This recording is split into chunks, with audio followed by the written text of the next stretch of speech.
not everybody knows what to do with us all the time, because I certainly am different and recognize that I'm different and have different experiences and different approaches to a lot of things. Part of my life in Idaho felt like I had to leave Idaho because I never fit in here, and then I went and found out who I was and came back and felt accepted here. That's what's important, and really that's how this place is changing right now too. It's this friction between the way things were and the reality, again, to use that word one more time, of how things actually are. Um, if we can all figure out how to live with that reality, this continues to be just a great place to live.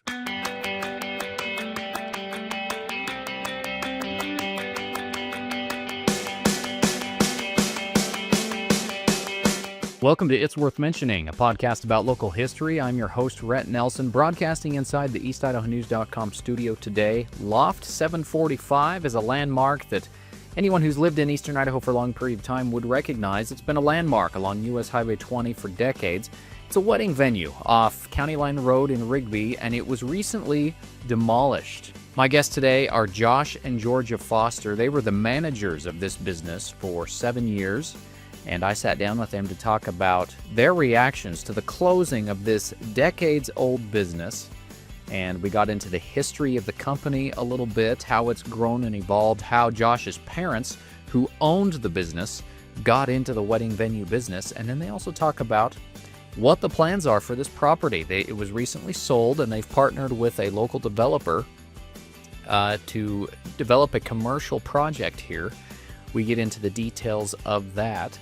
And then Josh and Georgia Foster are also publishers. They own a publishing company, and between them have authored numerous books.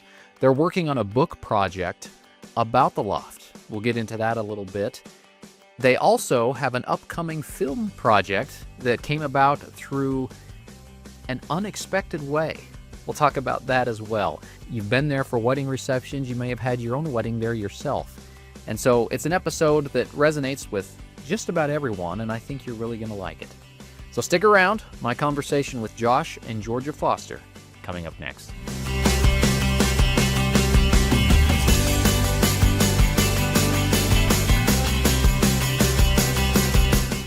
Josh and Georgia, thank you so much for coming down here today to talk with me. In December, right around Christmas time, the Loft was demolished after, 30 plus years at that location. What are your reactions to that? It's a strange transition for sure. We moved to the Loft in 2019 to live there and work there, and we stayed at the Loft until 2025, until we started to dismantle it. In the aftermath of that work, I would say primarily it's been strange. Like you're saying, it's a landmark that we've all seen and depended on, and so it's a new time for Jefferson County, but a strange time too. It's been interesting. I didn't think I would have as emotional of a response as I've had to it being gone, but certainly I have. Yeah. What about you, Georgia? Any particular thoughts you've had since? Well, I mean, the day that we knew the building was coming down, Josh called me and said, "I think it'll be tomorrow morning, but maybe you want to come." And I drove down there with our small kids in the back of the Subaru, and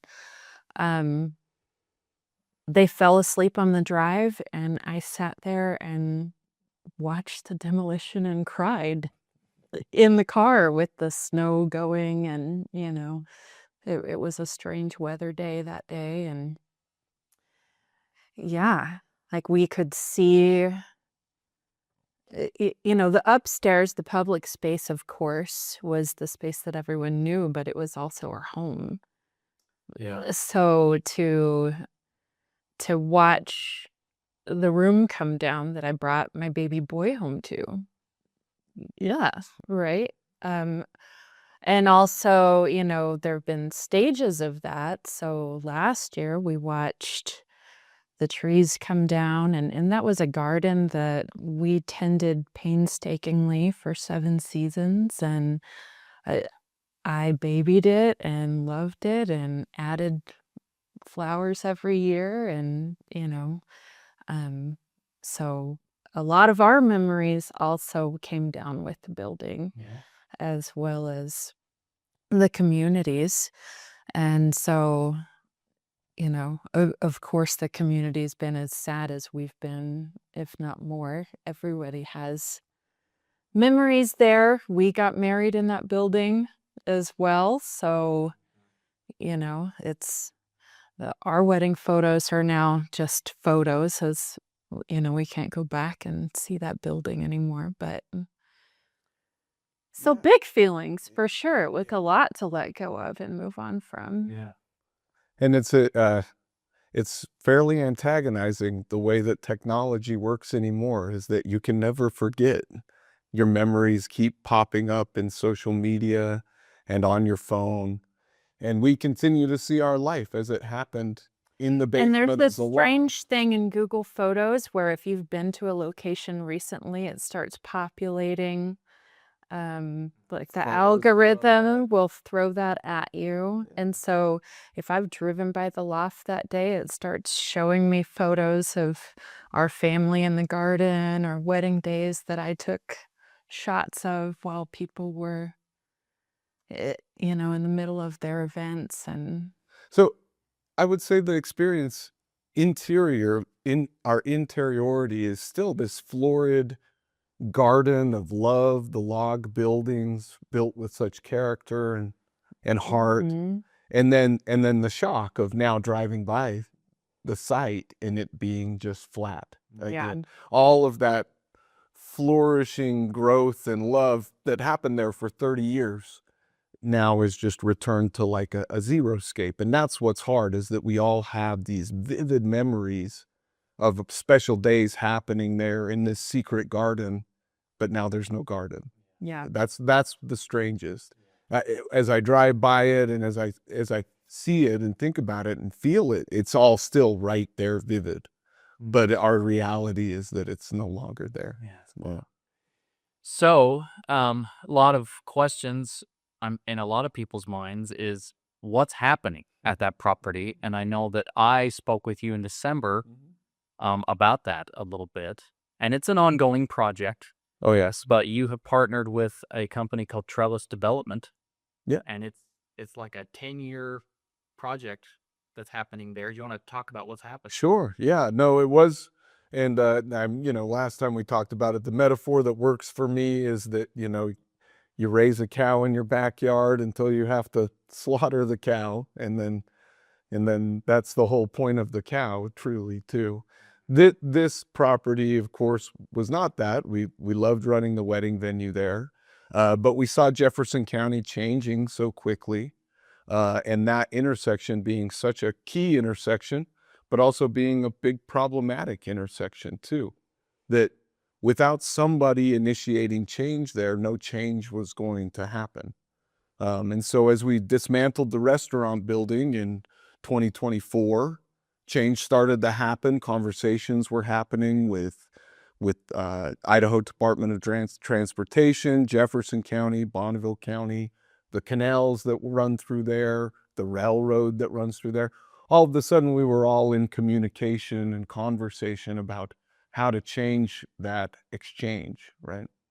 And so that gave us the confidence when we finished taking apart the restaurant side of the property.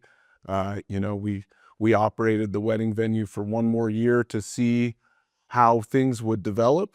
At that point, we were just alone on the very sliver of the corner. My dad and my mom and Georgia and I and our family right there. And then the neighbor behind the way that has the farm field, Mark Tucker, got excited about the changing landscape as well. He was at a point in his life when he was ready to move forward. And Trellis, a group of developers from Rexburg, local guys that have done some beautiful projects up in Madison County, approached Mark, and together they approached us. And all of that synergy led us in a direction of continuing to, pressed for change. We needed to combine forces in order to try to enact change on that corner. And that's what's happening right now is, okay, we've taken apart the thing that existed on that particular dirt for 30 years, and that was a painful thing, but growth is sometimes painful. And now we are working with all of the entities to figure out how to make that a safe, productive, and fluid exchange for all of the people using that part of the highway system, which there's a lot. Jefferson County is growing like crazy, so is Bonneville County, and those farms out there have become new communities and neighborhoods. And the end goal of what Trellis as a group and what we as a family hope for is that we bring good commerce and available opportunities for our community, whether it's through jobs or a tax base or opportunities to build and grow right in Jefferson County for business owners and employees. So we still live in the community, we work in the community, and we found partners that want to build something good for our community. That's where we're headed. When you say 10 years, we figure 10 years because it will take so much time to get roads, bridges, canals, utilities, and businesses all working together there. Right. Well, and it does take time to, come to an agreement on what tenants are going to be moving in, and so Yeah. But in general, it's going to be a lot of commercial development there. Yeah. And there's going to be some housing there. As I understand it, now Trellis is the development lead, and at this point we're here to work with the community and support the development. So the plat continues to evolve. In fact, we were at a planning and zoning meeting last week with Trellis in Jefferson County, and the community asked for some changes to the plat. And so that's the status of the progress right now, is we're talking to the community, figuring out what's safe and beneficial to the community, and trying to build a concept that'll work. Then we'll go to roads, bridges, canals, lay out that infrastructure, and then put it to work. So this partnership with Trellis, did you guys reach out to them? Did they reach out to you? How did that collaboration come about? Well, I think really they were hunting for good properties to continue to stake their brand on, and they'd had 2 or 3 up in Madison County, and they approached the Tuckers, who are the historic family on the corner there. They're the ones that have always been running that ground there, and so then they approached us too as a good neighbor gesture. So I think that's how we came into it, is an invitation to collaborate, which excited us. And so they approached you. What was the thing that made you guys say, yeah, we want to partner with you guys for this new project? What appealed to you about what they were proposing? The local blood was a huge, important factor for us. We want to see Idaho developed by Idahoans, and we appreciate our neighbors and understand what they're going for. And then we saw the beautiful projects they had done for Madison County, and just wanted that for our county too. We've been approached many times by many different people to talk about that property, and we just haven't felt confident either. But this group in particular, if you see what they've done off of the highway on Thornton, and they particularly focus on these commercial highway adjacent properties, they've taken some, kind of farm exit type properties and turned them into flourishing and beneficial commercial properties. We like all that. But what we particularly want to see in Jefferson is some retail property, some restaurants, other shopping options, a little bit new flavor to town. Yeah. Something to attract people to Rigby. Yes. For something to do in Rigby. Yeah. Now, you guys have managed the Loft for the last 7 years. Josh, as you mentioned, you guys moved here in 2019 to manage that business. Your parents, Boyd and Laurie Foster, were the owners, I should say. But prior to them, Loft had this long history even before that. Let's go back, like, with the Loft property. How did it start, and who was the original owner? Sure. You know, I graduated in the year 2000, and I remember in high school running from the high school down to the county line road training for sports. And I watched for those 3 years the Tuckers build the Loft. They first built the restaurant building, Reed Tucker and Jennifer Tucker, and they had such success that they expanded into the reception center building. That would all been in the, I think they got their start really there with the restaurant in the late 80s, and then they had such success that they built the reception center in the 90s. And so by the time I was graduating high school, we had our first, I think our junior year, we had a dance at the Loft. And it was very exciting because in our little cow town in Jefferson County, we had this beautiful log venue that felt romantic and different and kind of Idaho branded, but beautiful in a new way. So the Tuckers really had great vision and brought something new to the community that everybody enjoyed for 30 years. In fact, I told you this, and then I'd like to turn it over to Georgia for some input here, but just this year, when you and I had an opportunity to see each other and we were talking, I realized that the son of a farmer, the son of the cemetery sexton, and the son of the undertaker all had been married there. And two of those people are you and me. Yeah. Yes. Yeah, and people who don't know, at our reception there in October, we were the second to last people to use that venue for a wedding. Yeah, and so it's touched everybody in the community multiple ways, multiple times, and it wouldn't have existed without the Tuckers. And there's great history there too, with that family homesteading and carving out that land, and then imagining new things on that land. So. Yeah, certainly. I remember, we trained with Jennifer Tucker the first season that we ran the Loft. And I remember her just, touring me around and giving me all of this history of, well, we built this light fixture, this light canopy that hangs from the ceiling in this year, and this is how we designed it, and I came up with the idea, and then Reed did this, and the thing that she said over and over again that has just stuck with me is this place was built for love. So I mentioned that your parents owned it. Yeah. For a long time, people who have lived in this area, they know that your dad is a farmer. Yes. You guys farm thousands of acres throughout Bonneville County. What made this local farmer want to get into the wedding venue? Well, I wish he was here to answer that question. He was friends with the Tuckers. That's how he first got interested in that location. We farm out in Ririe, out east, and that's where my mom and dad lived and worked and grew up. But at one point in their young marriage, they moved out towards the highway closer to Idaho Falls, and they made all these friends out in the Grant, Garfield area.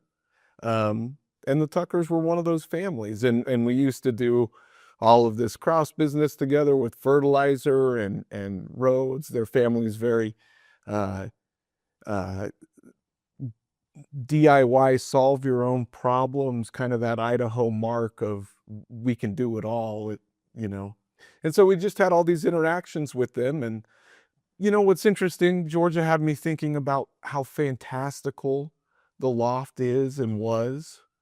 And really what changes that is reality, right?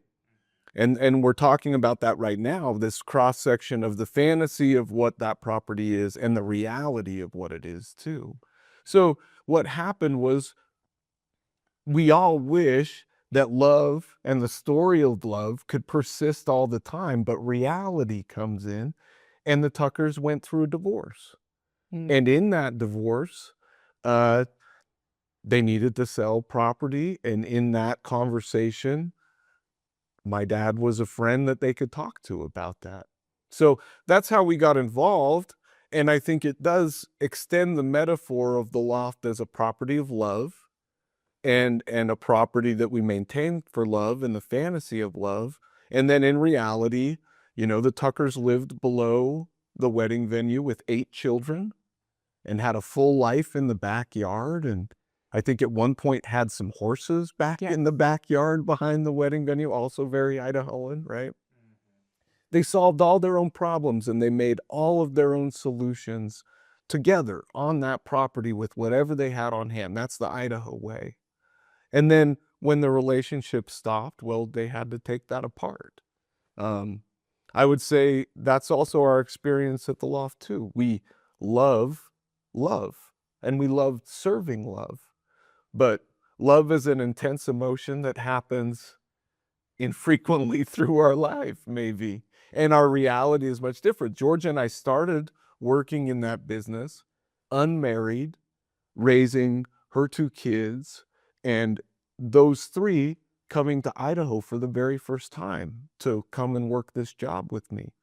And then halfway through it, early on, we faced the challenges of COVID. We're a wedding venue. We have to group gather.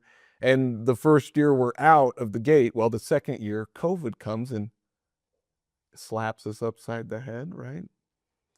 And then we decide that even though we've failed at a few marriages between the 2 of us, we decide we're going to get married again. And that leads to children. And children love, yes, it's all happening, but reality is a force to be reckoned with as well.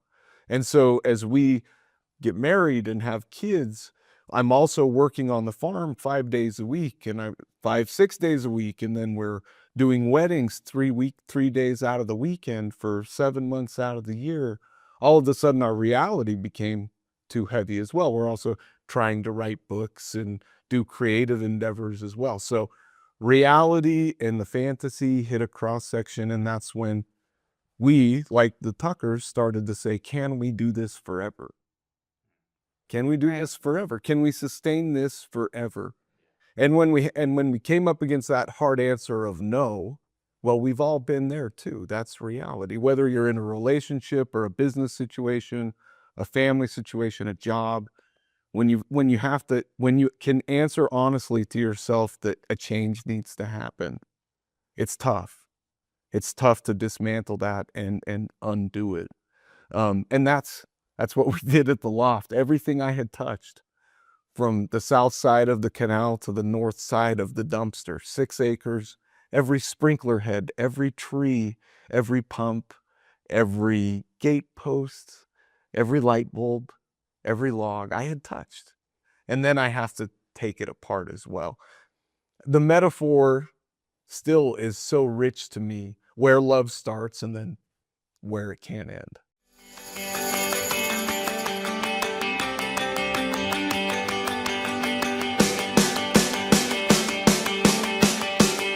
Josh, you and Georgia you come from this writing background, and you guys are working on a book project about your time spent at the Loft.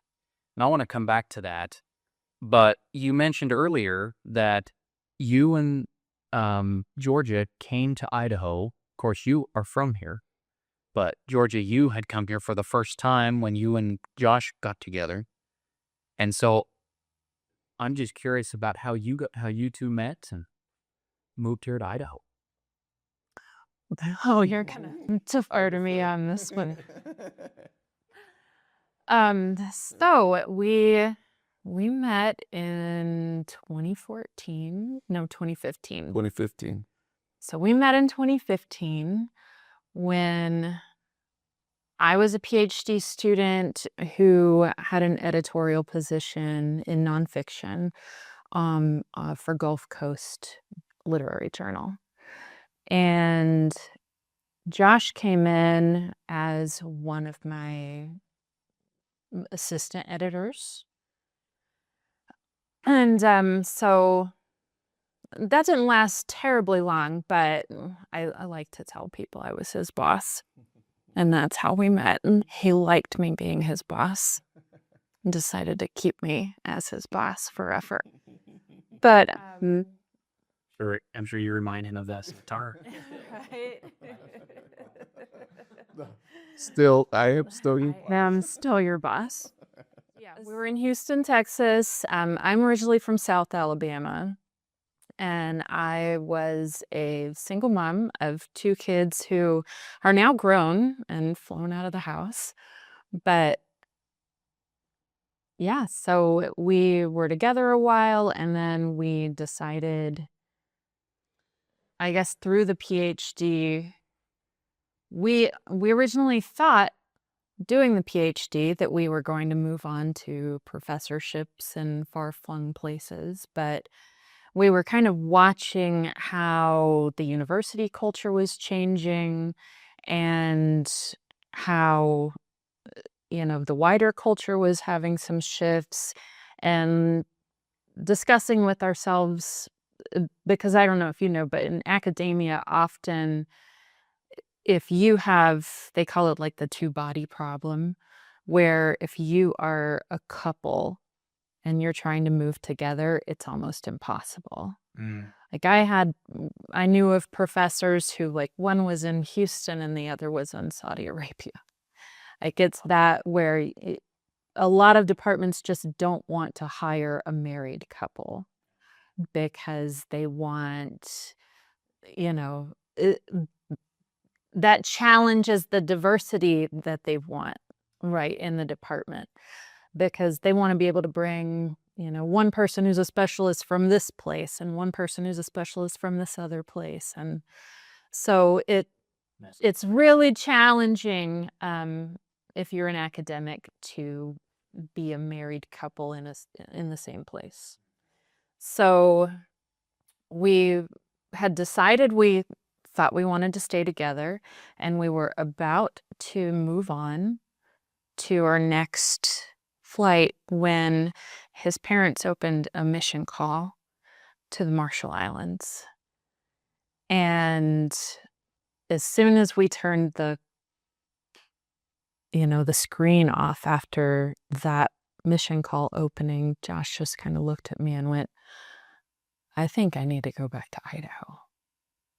And that was not part of my plan. We had been to Idaho. We'd spent a month that year before in the house we're currently living in, actually, a little farmhouse. And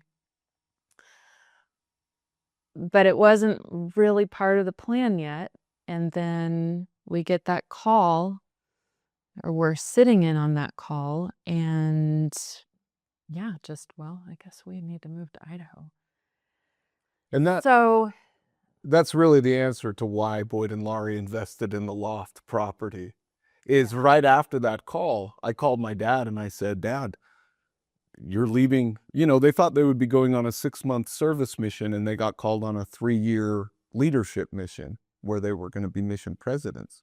in the middle of the ocean. In the middle of literally the farthest place away you could go from Idaho. Like, it is in the middle of the ocean, a long ways away. Yeah. And I'm the only son. I've worked on the farm. When I haven't been in education, I've been working on the farm. And even when I've been in education and academia, I've been writing about the farm. The farm is really the texture of my life. And leaving it was hard to go try to find a different career. And when my dad got his mission call, and I talked to Georgia and said, I'm worried about Idaho and feel like I need to call my dad and talk to him. I did. And I said, "Dad, if you need me to come home and help while you're gone, I will." And he said, "Well, I can't think of anything that you'd do. And so I don't know what we do there for you." And I said, "No problem. I just want you to know that I can do that. We're at a crossroads here, and this is the time that I either take a job and stay at that job forever, or there is a moment in time here where we can come this way." And Georgia talked about, working as a couple, which is a really standard practice in Idaho. that's how I watched my mother and father run their farm for 40 years. And so to leave this culture and go out into the wider culture and find out that we couldn't do that, well, that to me was how functional and successful relationships worked, is that they worked together every day as well, you know? And so, And we liked working Yeah. together every day. You We'd know, worked on through the snaps. PhD. We had some fellowship years where, you know, we didn't have much outside work. We just had to be in our little office together all day, and enjoyed that. Yeah. Like we really liked working together, and that was the most, like, the most we still important have thing. an office where the desk is a single unit. Yeah, Right, and I have this side and he has this side, and we write, you know, and we know exactly how to ignore each other and, you know, get what we need to do done and then come back together. So, but there was also, you know, this component of I wasn't ready to, I was like, I'm willing to test this, but I I can't be all in and just like go to Idaho and not have my own income and, you know, everything that I need. Because what happens if we go to this place and you turn into something I've never known before and I need to get out? So, you know, it was a sort of trial run, I think, for us being together. It was a trial run. And I know that that's kind of not the way that Idahoans tend to approach relationships, but we'd been burnt enough times by our hope, right? That we were kind of playing it. I was playing it a little more safely. And I said, I'm willing to go, but I will not go there without a job. And so somehow, well, Floyd, my dad, had the restaurant building at the Loft. And as a good farmer does, he goes and talks to all his neighbors and sees what's happening. And he talked to Jennifer, who was running the wedding venue, who was, again, at a crossroads of reality, right? She had to make a change. And my dad, after we talked to my dad started looking around. He did say, I don't know what opportunities there are right now. And that was honest, but he started looking for some, and he found one. And he called us and he said, Georgia, could you be a wedding planner? She was a doctor at that moment in time, a doctor of literature that could have applied to any creative writing and literature. Yeah. But I had also had a lot of experience in catering. And when I was really young, I mean, this doesn't make any sense to anybody, but I bought and ran a pizza restaurant when I was 20. Oh, Yes. Some big stories to Yeah, Georgia. So I had, before my college trajectory, I had run a small business before, and I had worked in catering, and, you know, so I was like, well, I've done a lot of other types of positions, and I was like, well, we're creative, and, you know, I know how to make things pretty and balance, and, you know, that's part of your creative training as a poet, is you learn about how things come together to create an aesthetic moment and set a scene for people. And so I was like, well, I have all of these skills that I think I can probably transfer. And we got on the phone with Jennifer, and it seemed like it could work, you know, and we had other ideas about what we could potentially do with the property in a literary way. And so we were just like, okay, Let's take a leap. Yeah. why not? And Josh, I know for you, and we won't get into that in this conversation, but I've spoken with you before about, you know, moving back to Idaho was kind of a big thing for you. You had this interesting relationship with your dad. I mean, you love him. You still have idolized him as all sons do, but because you kind of chose a different path, it created this interesting dynamic. Yeah. And again, we won't get into that But I bring that up just to say that we have covered that in a previous story at East Idaho News, and I'll put that link to that story in the show notes if people are curious to learn Oh, super, yeah. that whole dynamic. Yeah. But that kind of brings us full circle with this writing background that you both have. You guys, while you were managing the Loft, started your own publishing company called Foster Literary, and you've both written several books with that publishing company. Yeah. But the project you're working on right now is this book project about the Loft. Right. Don't talk about that. Yeah. Oh, absolutely. I mean, you've heard me waxing poetic about my time at the Loft already and how I think and feel about the Loft. But part of our choice, again, of stepping away from academia and an industry that supports writers into independence was that we had to find a way to keep being writers in the world. Yeah. And one romantic notion, I mean, the title of the book came to us before we even moved to Idaho, I think, or really close, maybe after our first trip. I think it was the first season. Yeah, maybe so. Yeah. But we came up with this concept of a book called Other People's Parties, and it would be about our life and times throwing weddings at the Loft. Yeah. An upstairs, downstairs, comedic, heartfelt approach to life in Idaho. And so as we serve the community and through all these weddings, often in the downtime of the wedding itself, when the bride is out dancing with her dad under the party lights and everything, we would be inside the Loft in the basement at our desks taking notes on how to tell this scene in book fashion. In fact, we got a taste. We were invited to do a writing contest with a group out of Arizona that do a bracketed writing challenge, much like March Madness, where you go head to head with other writers. And they invited us to write. That year was March Badness. Bad songs. They hit songs, and the writer is paired with a song and then writes about that song.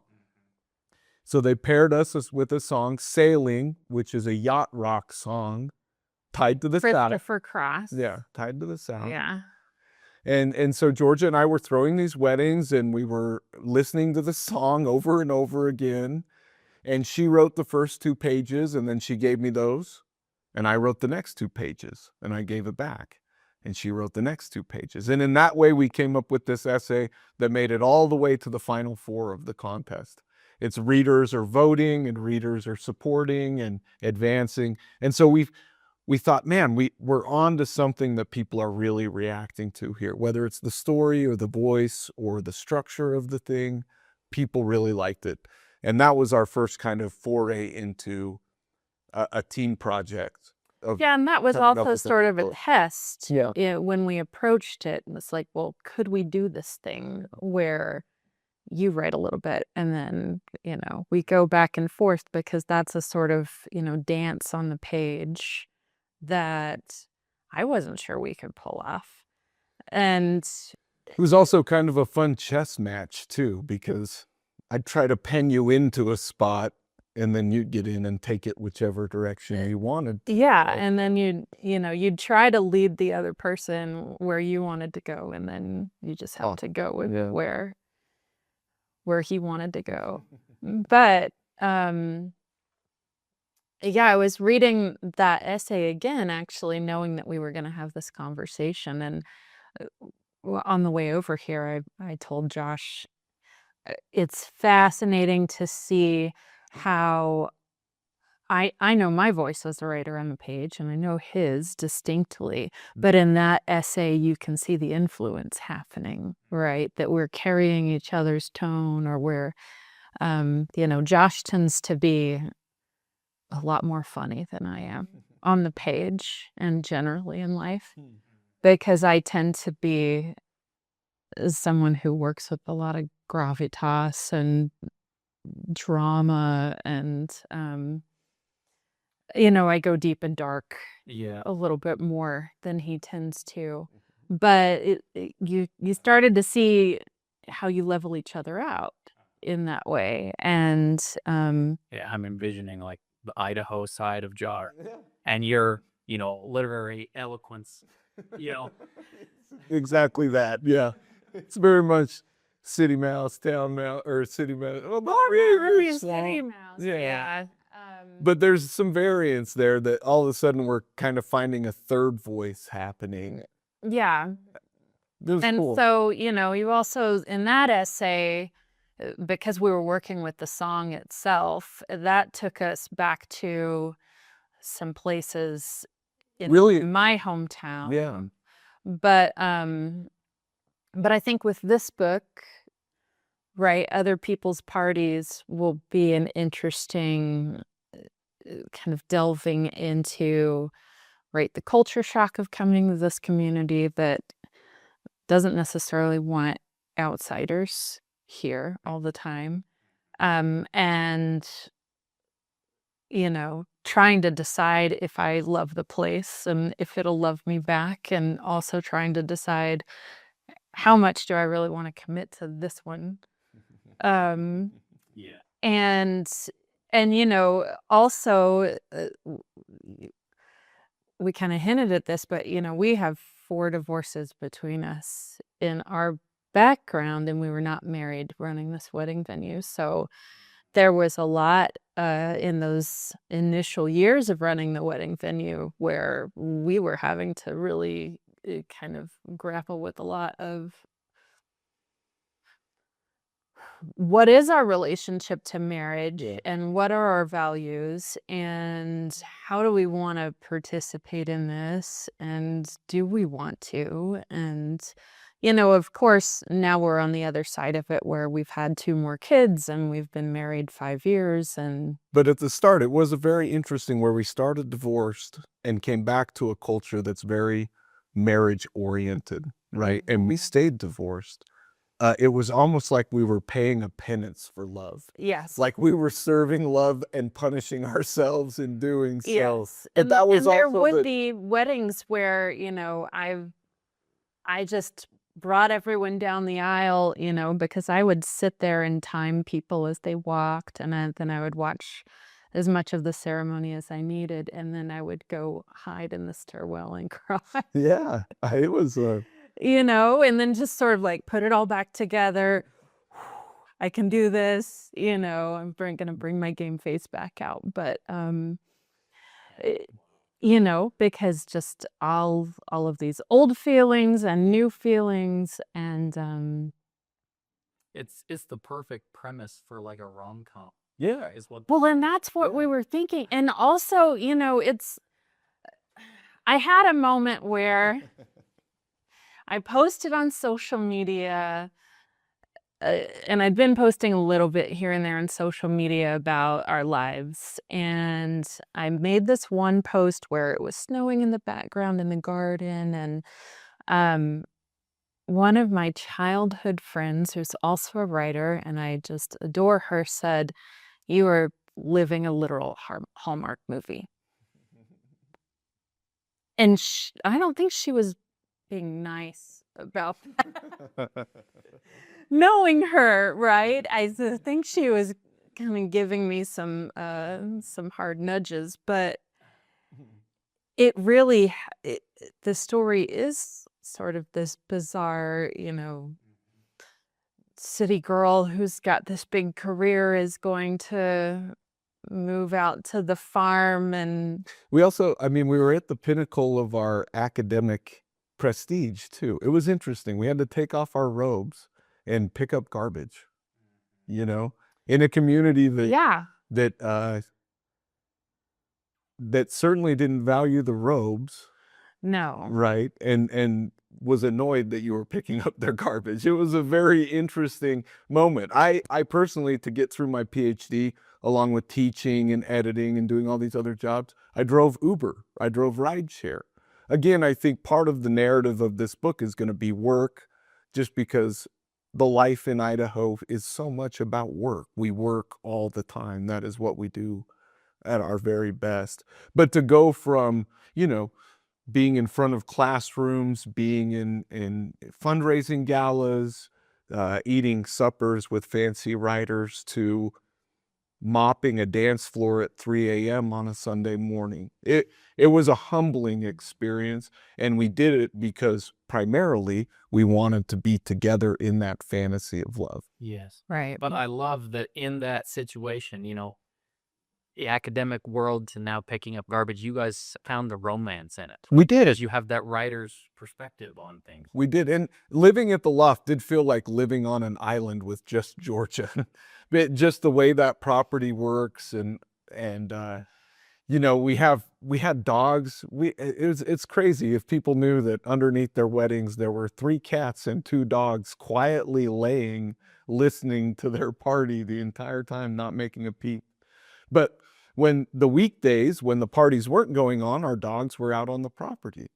And we would get calls from the sheriff and from other people about these stray dogs on the property. We would walk We get out. tagged in Facebook groups about our dogs being lost when they were on our property, and I was standing, 12 feet away from him. So we were in the community, but we were on an island in the community in a very strange way, living isolated, I guess. So we did. We relied on our relationship and our love. I mean, it was like being on a little life raft together in many ways. Yeah. So, but this book project, okay, yeah, it was Party. Yeah. You're working on it now. Do you have any idea at this point when it's going to be published? It'll be so actually when we I wrote, would say 2027, 2028 yeah. is where we're aiming. Yeah. To actually have the book releasing. Yeah. After we wrote Sailing, that's when we started Foster Literary officially. We wrote Sailing first, if you remember. And then we started Foster Literary, and that was in 2021. In 2022, we each put out a book. In 2023, I put out another book. In 2024, I put out another book, right? Yeah. And then in 2025, we had some exciting developments that we can talk about that took us into a new realm of creativity. And now in 2026, we're both working on these projects that have been carrying through all of that and other people's parties. So we kind of always have a short-term project we're really close to finishing, and then one that's cooking a little longer, and then our far-out hopes. And I would say right now, other people's parties that in the middle of production right now.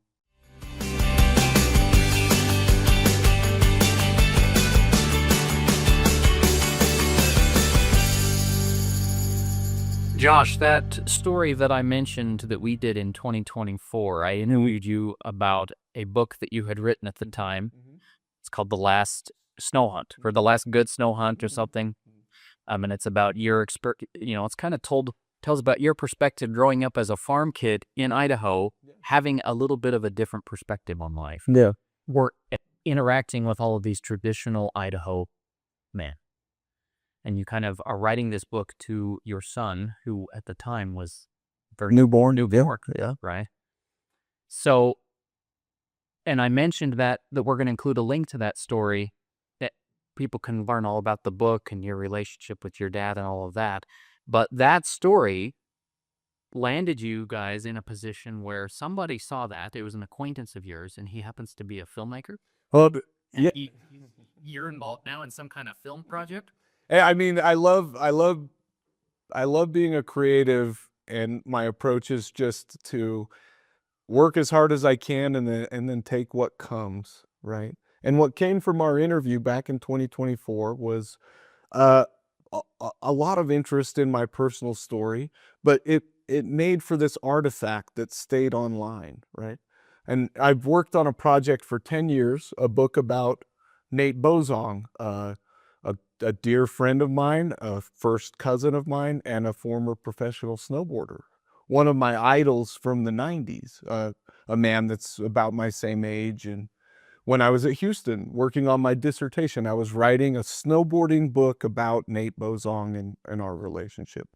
And got it really close to publication, and then things changed, and we moved, and we had to go independent and make a way for ourselves, and all those things happened, and the Nate book continued to be a priority in my creative work. we did our interview, and Nate, who a few years before our interview had come to live with us after his mother had passed away for a winter. In fact, the winter we started Foster Literary, Nate encouraged us to jump out there and do things on our own. We were thinking about it, but Nate really shoved us hard and said, if you want to do it, you have to go for it. That's his mentality in snowboarding. So, a group of former snowboarding videographers from the 90s who had filmed Nate when he was at the pinnacle of his athletic ability and his superstardom. Now we're all, adults in careers. They decided they wanted to make a movie, a dramatic film, and they wanted Nate to be the subject of that. And so as they started to, in this guerrilla fashion, telling like a dramatized documentary, a fictional, tall tale, but true with real characters. They had a nice blend of the art that I really appreciated, focusing on the West, on Utah, on mountain culture. Then they're all from that culture too. It was really exciting. Well, they needed a counterpart to Nate, and they started looking around and they found our interview. And Nate had told them that I had been working on a long book about him as well. And so in just the wildest fashion, we're in Idaho working on the farm, working the weddings, working on our books in the early morning and late at night. And then all of a sudden I got a call from a movie producer asking me if they could come visit Idaho and see if maybe we could talk about being in a movie. And so that happened in 2025. That was the weird wrinkle of we were just doing books and then all of a sudden a movie is in play. They shot the movie in 2 weeks, solid all the way through with Nate. And in August, and the days that they shot that they needed me, they'd call me, and Georgia and I would load up the kids and stop. We would vacate grain harvest and drive down to Utah, and we're in these scenes where Nate is grieving the loss of his mother and figuring out who he is in the world after this storied career, and problems of addiction and industry changes and politics and all these things. And then, he's coming to our house, being with our family, being embraced by us in kind of this narrative of a lifeguard or some kind of forever friend that is always watching out for each other. And that's how my relationship with Nate has always been. We've been afar, we've been in our own careers and on our own trajectories, but we do always have each other's back. And part of that movie is, I think my character in that movie is just being this anchor for Nate as he goes through a different style of life. So this film what's it called? It's called Bo's Wreck.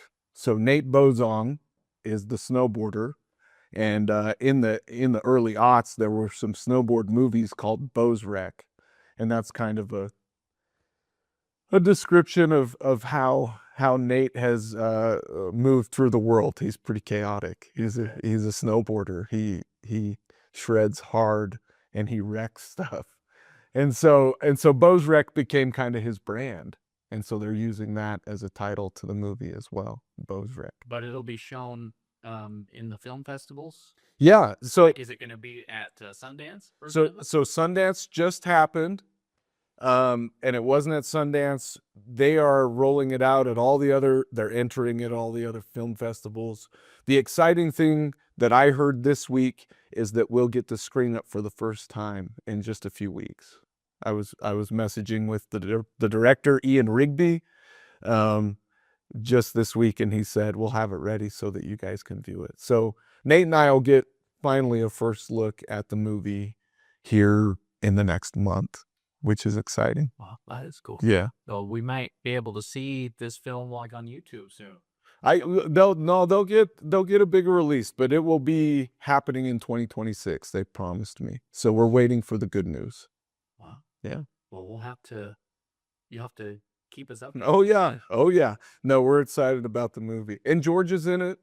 Our kids are in it. we're writers in it, sort of. It doesn't get talked about too much, but It's more like, Nate is this, wayward, singular being who's counterculture, and we're kind of the stable foil, if you can believe that.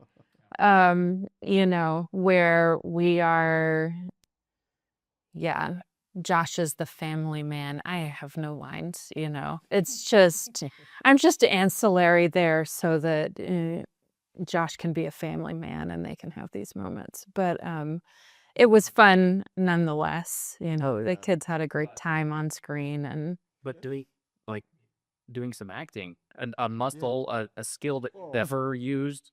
Did they have to hold your hand during the take to, or what, did it come natural? Or I mean, I appreciate the blend of our cinema right now, which is so close to reality, right? We like this layered artifact. And so much like us today, it's just be yourself, be yourself, be yourself. But then you get up in your head about who you are, and that becomes problematic. Like, which 'cause, oh, I don't know. what?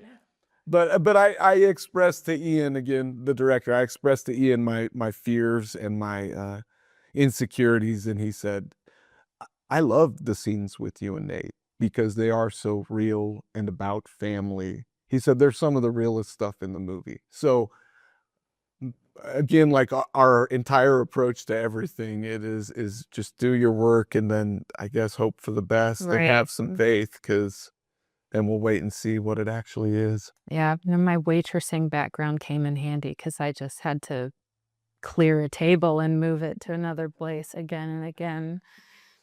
Walk toward this camera this time. Now walk. So who knows? We joke about George's role. It's a Right. funny role because it's a domestic and maybe sort of a I don't want to say a cliched role, but It's a traditional yeah. role. But really, Georgia is, to brag on her at least a little bit, a literary fellow of the state of Idaho, a doctor of literature. It's deceiving how in that movie we're going to be perceived away when in reality the dynamic is much Right. Yeah. Yeah, I don't think we've ever had an actual household meal where I cleared the tables and let the men sit around and talk. So that's where That's where the acting came in for sure. Yeah. Yeah, she really had to get into a role.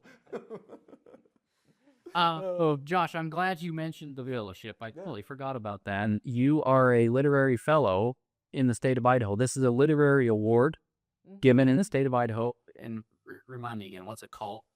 So it's just a literary fellowship with the Idaho Commission on the Arts. Yep. And how do you get this fellowship? So they have, I don't know if it's annual or biannual. That for the writers, it's every other year. Yeah. So every other year they do a call for submissions and you can apply to be an Idaho Literary Fellow. You have to have published a book. Yes, you have to have a certain number of publications, and they want to look at your curriculum vitae, which is like a resume for creatives and academics. And so, you have to give them the page of all the things that you've done in the past related to this work. And then you also have to submit, I don't know if it was 10 or 15 pages of what you're working on currently.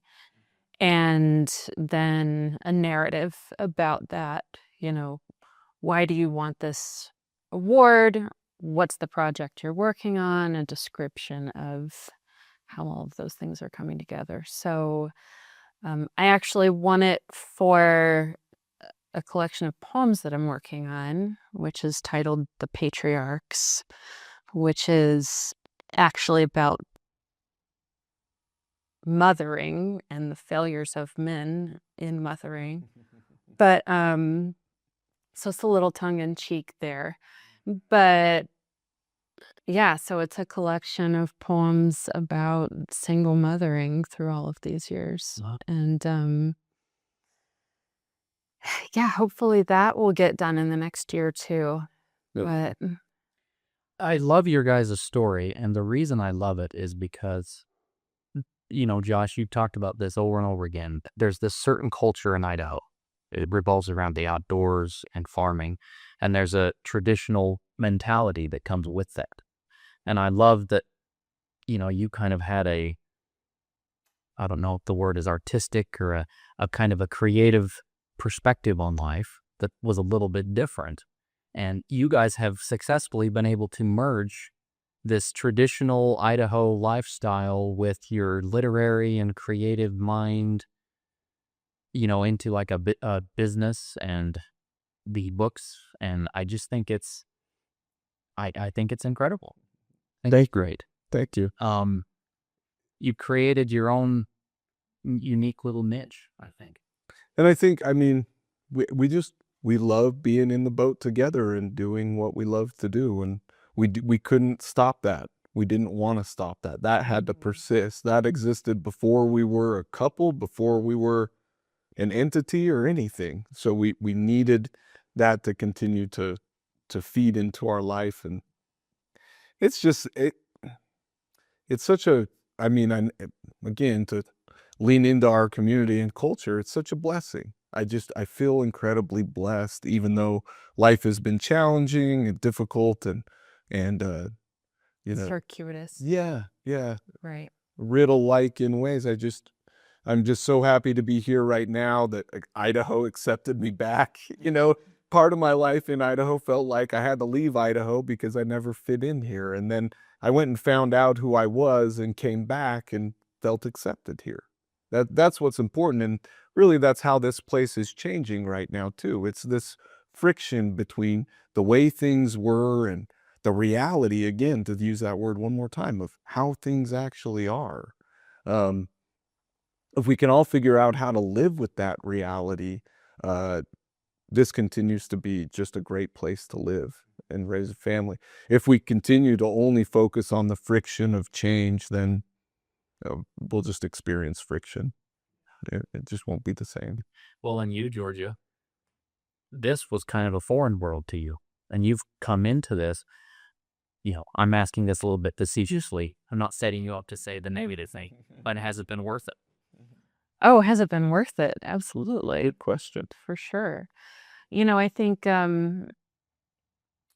it's interesting, like when I went into academia, what I was really looking for was a creative community and creative interplay, right? With other writers, I wanted people that I could learn from and that I could share with, and we would read each other's work and we would have that interchange. And now I have that at home every day. We have that we have that intellectual exchange every day of our lives. Josh is my first reader. He's my editor. I'm his first reader. I'm his editor. We're hard on each other in that way. But that is what makes all of it work. And I think it's beautiful to be professionally beholden to the person who cares about you personally as well. Because, Josh is always actually thinking more about what's best for me as a writer and an artist, as opposed to, like, if I start thinking about, well, what does the market want? He's like, I know you and I know what you need to write. So let's just, take all of that out of the equation and stick to what you're trying to do on the page. And we'll worry about that wider world later. Yeah. And that helps me do the work that is the most pure, that's the most honest, outside of those concerns. But also, coming to this community, it is interesting because it was a culture shock. I sometimes joke that, I came from one of the most radical left colleges in the country, and Josh came from one of the most far right colleges in the country. And yet, how do we come together? Well, on a person-to-person basis, we come together perfectly. Make sense of that, right? Especially in this era where we have so much division along political lines. And I certainly, coming into the community, felt like that first season, there was a lot of, okay, who's this person? Why is she here? Where's her background? You know, and to me, it felt more like, yeah, they were trying to figure out if I was going to value the things that they value, right? Or am I coming in here to, start a new garden, try to change everything? And I think, we have found a place in the community where we get to be exactly who we are, and not everybody knows what to do with us all the time. Because I certainly am different and recognize that I'm different and have different experiences and different approaches to a lot of things. But we get to live in this beautiful farmhouse and wake up and watch the crops grow, and our kids get to play in the dirt. I mean, those are the same values as our community always has, right? Like that's the dream. We've experienced an incredible beauty being here together, and an abundance of blessings that certainly we don't deserve, but we feel so lucky to get to live in.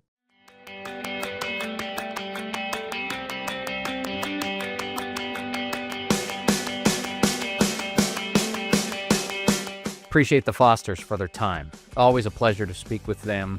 And of course, we hope to have them back on again soon to talk about, the film project, latest commercial developments on that property, and so forth. If you liked this episode and you want to hear more, send me a tip. I'd love to hear your suggestions on topics you'd like to hear explored on this show. My email is rett@eastidahonews.com. Also, don't forget to check out our show on the East Idaho News YouTube channel. It posts weekly on Sunday evenings. Look for us there. It's worth mentioning. East Idaho News YouTube channel. We're available in audio format as well, wherever you get your podcasts. Follow our show. Leave us a 5-star review so that the algorithm can get us in front of more eyeballs. Also, we now have a Facebook page. It's worth mentioning is on Facebook. Be sure and follow us there. We'll give you the latest updates on upcoming episodes, as well as other exciting posts and content throughout the week. We're kind of still building and trying to figure out, what kind of content we want to have on there. But follow the page, and we'll keep you in the loop. For It's Worth Mentioning, I'm your host, Rett Nelson. We'll see you next time.